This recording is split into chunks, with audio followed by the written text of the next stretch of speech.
Good afternoon.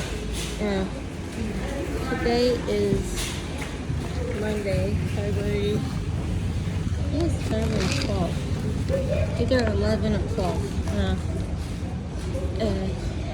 So I hope you want to go. If you haven't watched his videos, you should watch his video. He did an awesome video yesterday on Scientology. And he was reviewing another YouTuber that he did, and it was of all the videos he's done, I think yesterday's video was the best. It was on a gentleman called, I think, Mike Brown. Don't quote me on it, but anyhow, the video, the gentleman that he reviewed the video of, he had talked about how his mother had been essayed in Scientology, and I've never watched a YouTube video where I was almost in tears by the end of it, because it was so sad. So a lot of people who watch the Scientology videos, they also bring up Jehovah's Witnesses. So I'm not a Jehovah's Witness myself, but I'm married to one. And I want y'all to know what some of the things that are going on in the Scientology are not the same things that are going on in the Jehovah's Witnesses. It's not the same. I've been married for 28 years. I see what has my husband has 4 daughters and 1 son. Nothing like SA has ever happened to any of them within the church or within the congregation of witnesses. My husband has, let me count, 1,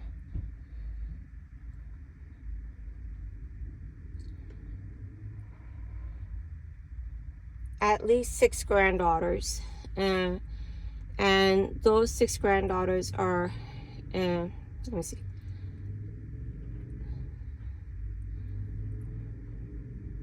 yeah, 6 granddaughters, and out of the 6 granddaughters, 4 of them are active. 3 of them, the 3 oldest ones, are pioneers. Pioneers are like they're kind of like part-time witnesses, that, and one of them is in Peru. My husband is over 70. He's a disabled veteran, and he's African American. And let me tell you, he has had at least 8 hip surgeries since 1993. He's had at least 8 or 9 hip surgeries. He spent, in 2001, he spent over 6 months in the hospital at Mayo with staph infection. He spent a month in hospital last year in November, and I had to go pick him. I was out of state in Kentucky. I had to get back and go pick him up from the hospital for him to come home, because they wouldn't release him to the house until somebody was there for at least a week to help him out. And so I drove back from Kentucky to and when I picked him up. So, and as disabled as my husband is, and so am I, let me tell you, if anybody laid a hand on his kids or grandkids, and it was through the congregation, by the time he was finished with them, they're gonna wish they were dead. And by the time I mean, we would take turns on. And it doesn't matter that he's a witness. There's no way he would let anything happen to his kids that he knew about. So I understand the Mormons and the witnesses have problems, but they're not in the same category as the Scientology. And I'm under no circumstances defending the witnesses. The witnesses do have it where if you get this fellowship, they will not talk to you. So you can't say that they're the same thing. And not everybody has. I know some witnesses have had bad experiences.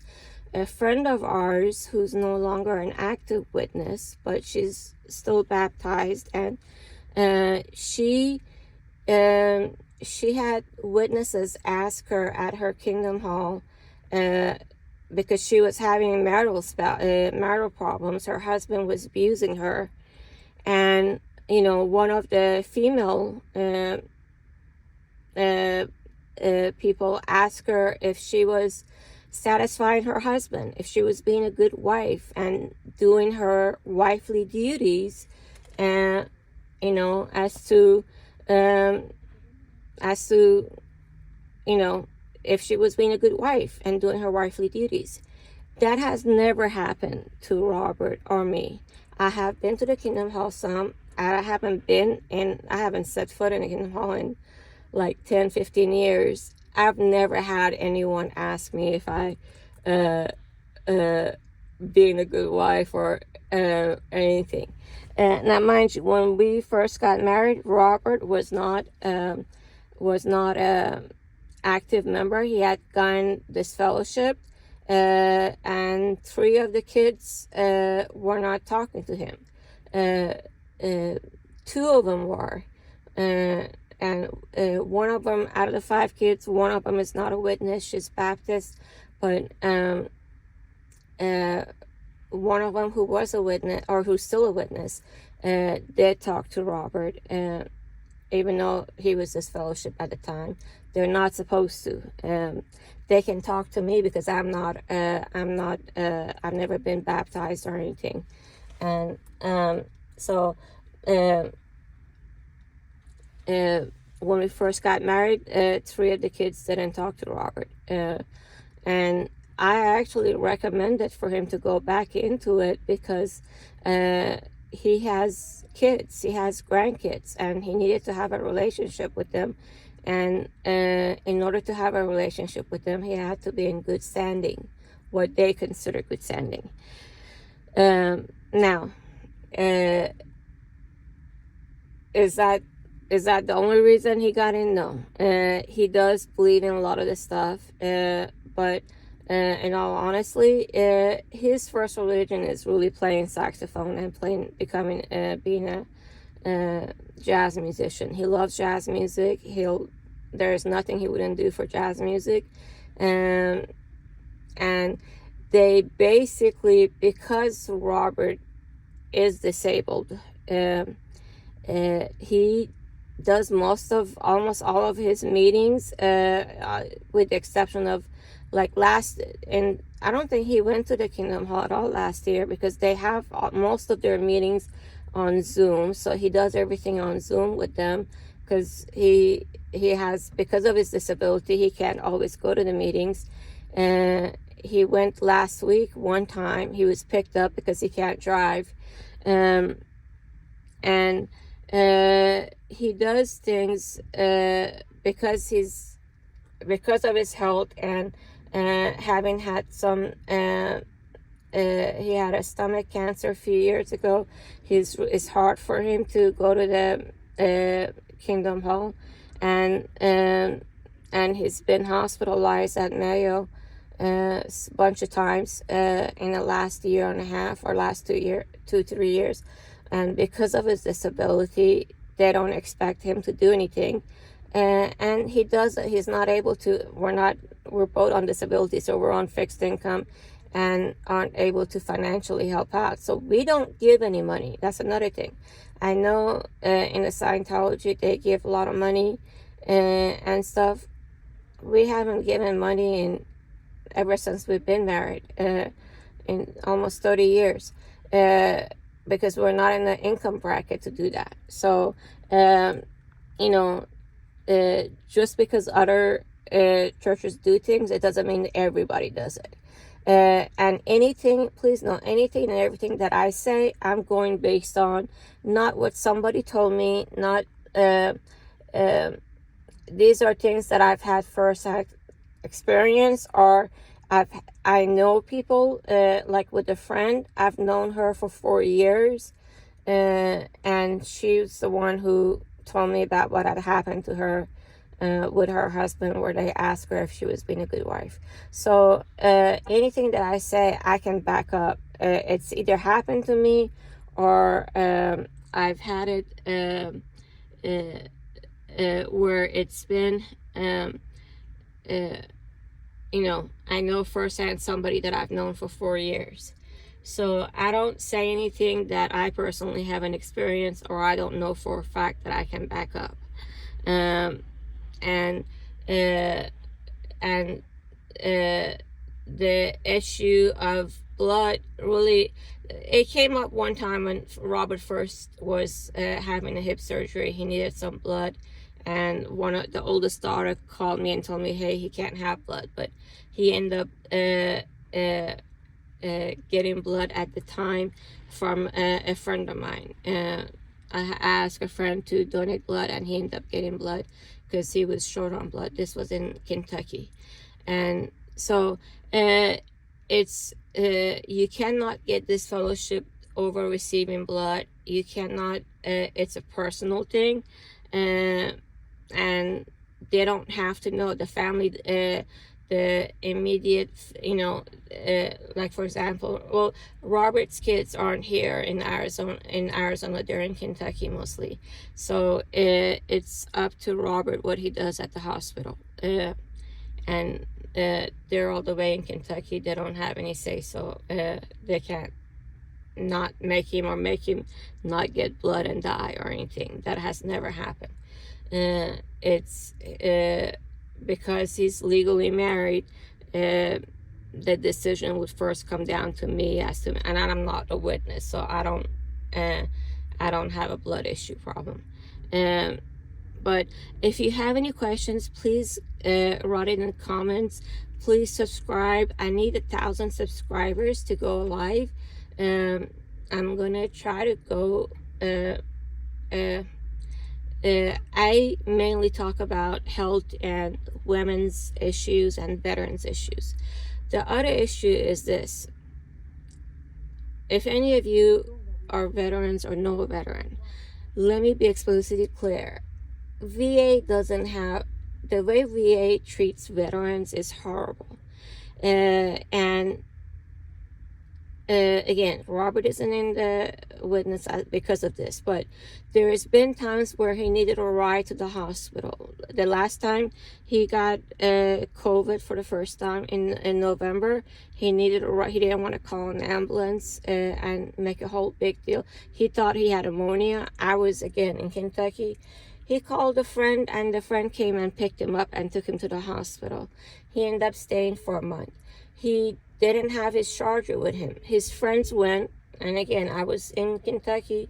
He forgot to take charger. His friends went and bought him a charger and took it for him. They do take care of their own. If you're hospitalized, and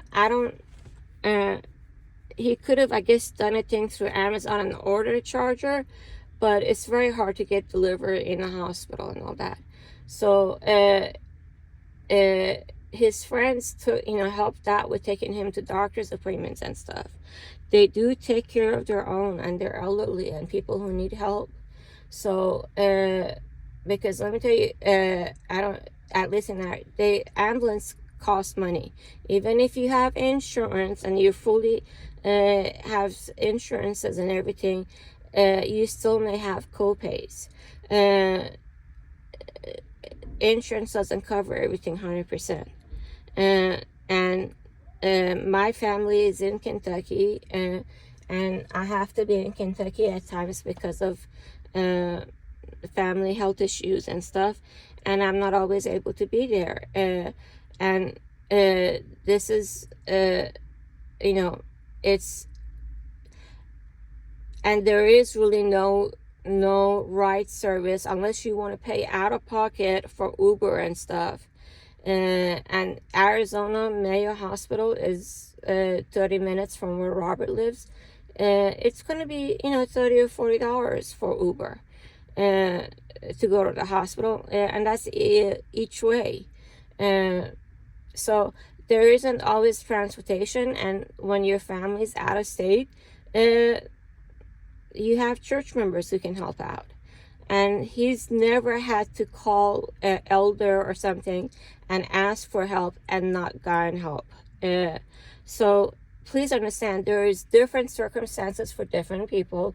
It's not the same for everybody, and not everybody has the same problems. And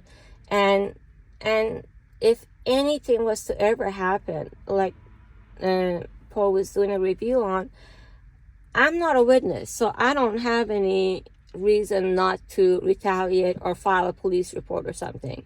I'm more, and I wouldn't have to. I would take turns. So I guarantee you, Robert, as a father, he's over 70 years old.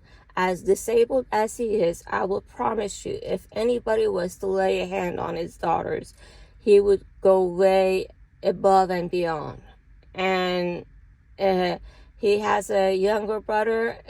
We would have to take turns in whoever was laying hand on any kids of his. Not everybody, and it's not the same as Scientology.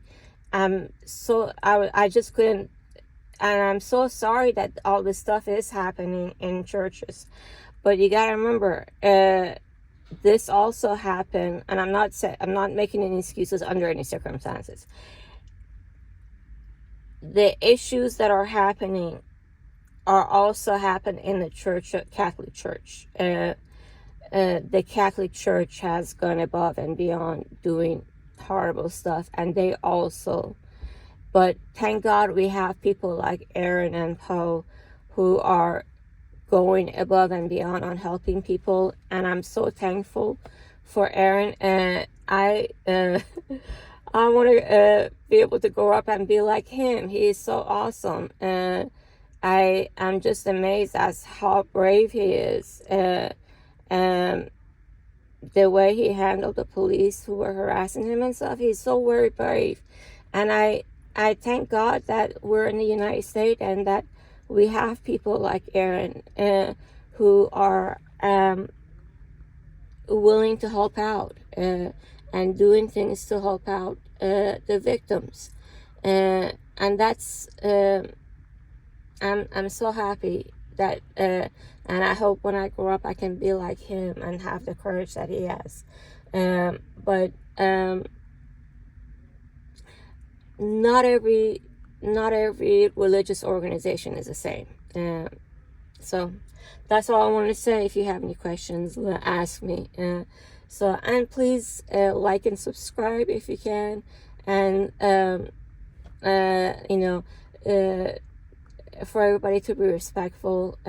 I, as a female, I am totally pro women.